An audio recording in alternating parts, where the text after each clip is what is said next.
So today I am hosting Chef Vikas Khanna, who is a global icon, and he doesn't require any introductions, any sort of. So in every corner of India, even on the global, you put the India on the map of the global. So I'm a little nervous. I'm a big fan. First of all, जब मैंने अपना career start किया chef, so I always on the repeat mode. I used to listen to your interview on the TED Talks. So the interview which you gave on the TED Talk, still I remember. I was in my college, so you given a brief history about how you struggle from Delhi to America in the shelter. So it is a very surreal moment for me. So I want to ask few questions from you. So how you want to describe your journey from India, from Amritsar to America? Nice to meet you, Chef जी। मुझे लगता है कि मेरी next generation जो है वो ready हो रही है बिल्कुल to take over the world. मेरी जर्नी अमृतसर से शुरू हुई थी।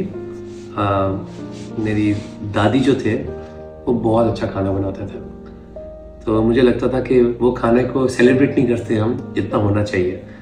तो उसके साथ ही मैं बीजी के साथ बिजनेस शुरू किया, छोटा मोटा जो करते थे। And then professionally I started in Manipal. तब मुझे आइडिया हुआ कि इंडिया की जो असली ताकत है वो हमारी डाइवर्सिटी है। कि मैंने कभी भी खाना जो यूरोप में खा रहा था, कभी सोचा भी नहीं था ऐसा खाना भी बन सकता है, because I was just trained and I was just used to Amritsar का खाना। बट वहाँ से पता लगा कि अरे बाप रे। And then because of my trainings and everything I started travelling a lot from Palghat.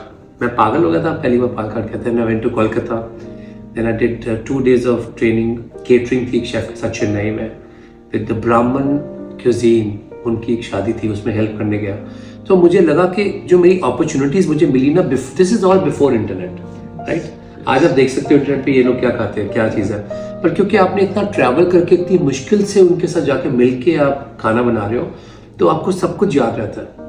कि वो आपके लिए बहुत इंपॉर्टेंट था कि इतनी इन्फॉर्मेशन नहीं थी जब हम बड़े हो रहे थे। एंड फिर उसके बाद आई फील के थिंग्स चेंज्ड। मैं वापस अपना बिजनेस रन करने अमृतसर गया। लीला होटल में मैंने नौकरी की थी बॉम्बे में, और वहाँ पे कुछ गड़बड़ हो गई गवर्नमेंट के साथ, तो उन्होंने मेरा सारा बैंकवेट तोड़ दिया। तो then I decided to move to America. So everyone knows about your struggle. जो दरवाजे बंद होते हैं क्योंकि बहुत बड़े आकाश खुलने वाले होते हैं, तभी वो दरवाजा बंद होता है। That's what I feel. So what do you feel when you get your first breakthrough in the industry, or you feel okay, now I come to the global stage? मुझे तो अभी भी नहीं लगता, अभी तो लॉन्ग वे टू गो है हम लोग। एक चीज़ मुझे लगता था कि appreciation of Indian chefs started.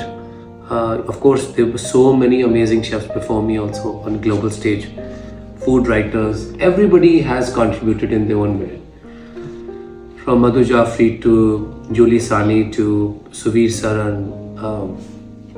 It's non-stop.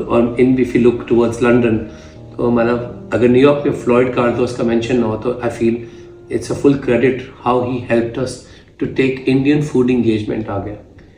तो मेरा क्रेडिट बहुत छोटा है इसमें। आप लंदन में देखें, आप विनीत बैठे हैं, आपके